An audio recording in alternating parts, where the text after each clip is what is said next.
The bloody encounter at Trinity River. Texas Rangers versus Comanche warriors. On January 18, 1837, the Texas frontier bore witness to a fateful and bloody encounter. Along the banks of the Trinity River, a group of Texas Rangers fell victim to a sudden and overwhelming attack by a Comanche war party.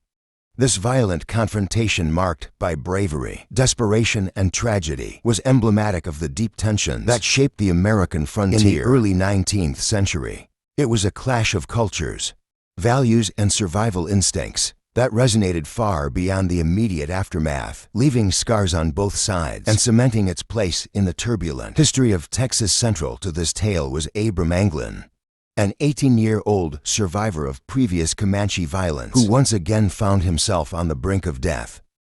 His courage, resilience, and eventual survival symbolized the challenges and spirit of the settlers who dared to carve lives out of the contested lands of Texas. To fully understand the gravity of what happened that day, we must first immerse ourselves in the world of 1830 Texas, a land rife with opportunity, danger, and relentless conflict. A land of opportunity and conflict, Texas in the 1830s was a complex and volatile region, a land where dreams of prosperity often collided with harsh realities. For settlers, it promised fertile soil, wide open spaces, and the hope of a better future. But it was also a land fraught with danger, inhabited by Native American tribes who had called it home for centuries and fiercely resisted incursions by outsiders. The Comanche, in particular, were a dominant force on the Texas plains. Known as the Lords of the Southern Plains, they were master horsemen, skilled strategists, and formidable warriors. Their way of life revolved around the vast, open landscapes of Texas, where they hunted bison, traded, and conducted raids to sustain their communities.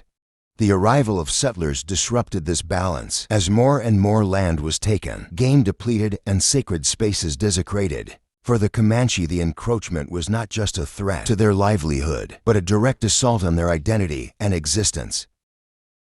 The Mexican government, struggling to control its northern territories, had encouraged Anglo-American settlement as a buffer against Native American resistance.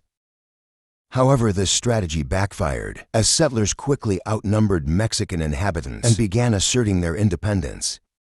The Texas Revolution of 1836 created a new Republic of Texas, but this victory did not resolve the challenges of frontier life.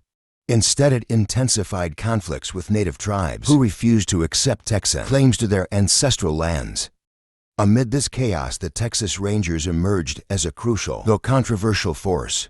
Initially a volunteer militia, the Rangers were tasked with protecting settlers, scouting, and engaging in combat with hostile tribes.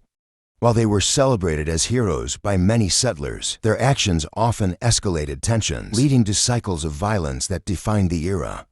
The Parker's Fort Raid, a pivotal moment for Abram Anglin. The harsh realities of life on the frontier were not abstract concepts, but deeply personal experiences. Born into a family of settlers, Anglin was no stranger to hardship. However, the event that shaped him most profoundly occurred in May 1836, the infamous Parker's Fort Raid. Parker's Fort was a modest settlement, fortified with wooden walls and built to protect the community from potential attacks. The Parker family and their neighbors had carved out a life in the wilderness, relying on cooperation and vigilance. Yet their defenses were no match for the cunning and ferocity of the Comanche. On that fateful day, a large Comanche war party approached the fort under the pretense of peaceful intentions. They requested supplies, food, and water, a tactic often employed to lower settlers' defenses. Initially hesitant, the settlers eventually opened the gates. What followed was a swift and brutal attack. The Comanche overran the fort, killing several men and capturing women and children, including Cynthia and Parker, who would later become a key figure in Texas history. As the mother of Comanche leader Quanah Parker, Abraham Anglin managed to escape the carnage. Fleeing into the wilderness, his survival was a testament to his resourcefulness and willpower, but it came at a cost. The raid left deep psychological scars and a burning resolve to fight back. For Anglin, joining the Texas Rangers was not just a choice, but a necessity, a way to protect others from experiencing the same horrors he had endured. A routine mission turns deadly. By January 1837, Abram Anglin was among a small band of Texas Rangers stationed at Fort Houston. On the morning of January 18th, 6 Rangers set out on what seemed to be a straightforward task, retrieving a group of hogs that had wandered away from the fort. Livestock was a vital resource on the frontier, providing settlers with food and trade goods. Losing animals to the wilderness or predators could have serious consequences for a community's survival. The group consisted of Abraham Manglin, David and Evan Faulconberry, brothers Benjamin W. Douthit, James Hunter, and Columbus Anderson. Together they represented the grit and determination of the settlers. Each man accustomed to the hardships of frontier life, their search led them to the banks of the Trinity River, a lifeline for both settlers and native tribes. After locating some of the missing hogs, Hunter and Douthit decided to return to the fort with the animals, promising to bring back a canoe to aid the others in crossing the river. This decision split the group, a factor that would later prove critical. The remaining Rangers continued their search on foot.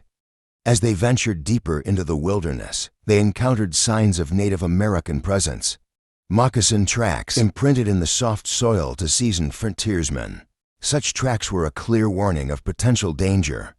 However, the Rangers dismissed the threat, assuming the tracks belonged to friendly Cherokee who occasionally passed through the area. Crossing the river and ignoring warnings, undeterred, the Rangers decided to construct a crude raft to cross the Trinity River. This decision, while practical, left them vulnerable. The process of building the raft and transporting it to the water's edge consumed valuable time and energy. By the time they reached the opposite bank, night was falling and the group was exhausted. Seeking shelter, the Rangers found a rocky overhang near the riverbank and settled in for the night. Despite the eerie silence of the wilderness and the unsettling discovery of the tracks, they allowed themselves a measure of rest. It was a critical mistake. Unknown to them, they were being watched. A Comanche war party numbering around 30 warriors had been observing the Rangers' movements. Skilled in stealth and ambush tactics, the Comanche waited for the opportune moment to strike. The ambush, a night of chaos and bloodshed. In the dead of night, the stillness was shattered by the chilling sound of Comanche war cries. The attack was swift and ferocious, catching the Rangers completely off guard. Arrows and bullets rained down upon them, and in the chaos each man fought for his life.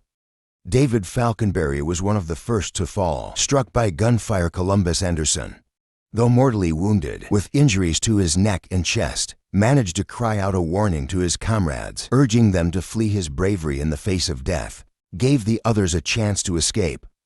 Abram Anglin, despite being hit in the thigh, displayed remarkable determination. As the Comanche closed in, he threw himself into the icy waters of the Trinity River with his powder horn shattered and pain searing through his body. Anglin swam across the river, evading the arrows and bullets that pursued him. Evan Faulconberry, separated from the group, fought a desperate battle. Using the trees for cover, he managed to kill the Comanche warriors and wound a third. However, he was vastly outnumbered.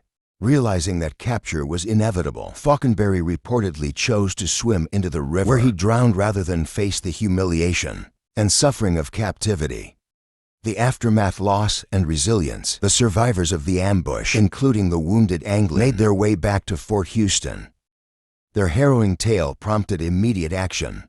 Captain Haggard, the leader of the fort, organized a rescue party to search for the missing men and assess the damage. What they found was grim. David Faulconberry's body lay near the riverbank, covered with grass, a traditional sign of respect or victory left by the Comanche. Columbus Anderson's body was discovered 2 miles upstream, a testament to his determination to warn his comrades. Evan Faulconberry's body was never recovered, though accounts of his bravery endured. The loss of life was devastating for the small community at Fort Houston. The ambush highlighted the constant danger settlers faced and underscored the Comanche's strategic prowess. The Comanche perspective. For the Comanche, the attack was part of a broader struggle to defend their lands and way of life. The arrival of settlers had disrupted their hunting grounds, depleted resources, and brought diseases that ravaged their communities. Raids and ambush were not merely acts of aggression, but strategies for survival and resistance. The Comanche's ability to adapt to their environment and exploit the weaknesses of their enemies made them formidable adversaries. They viewed the settlers not as rightful inhabitants, but as invaders encroaching on their territory. For every raid, there was a story of loss on both sides, a cycle of violence that neither could fully escape. The legacy of Trinity River. The ambush at Trinity River was more than just a violent skirmish. It was a microcosm of the broader conflict between settlers and native tribes. It exposed the vulnerabilities of the Texas Rangers and highlighted the complexities of frontier life. For Abram Anglin, the experience shaped his future. He continued to serve as a ranger, driven by a desire to protect his community and honor the memory of those who had fallen. His survival became a symbol of resilience, a reminder that even in the face of overwhelming odds, the human spirit could endure. For the Texas Rangers, the ambush served as a sobering lesson. It underscored the importance of preparation, vigilance, and respect for their adversaries.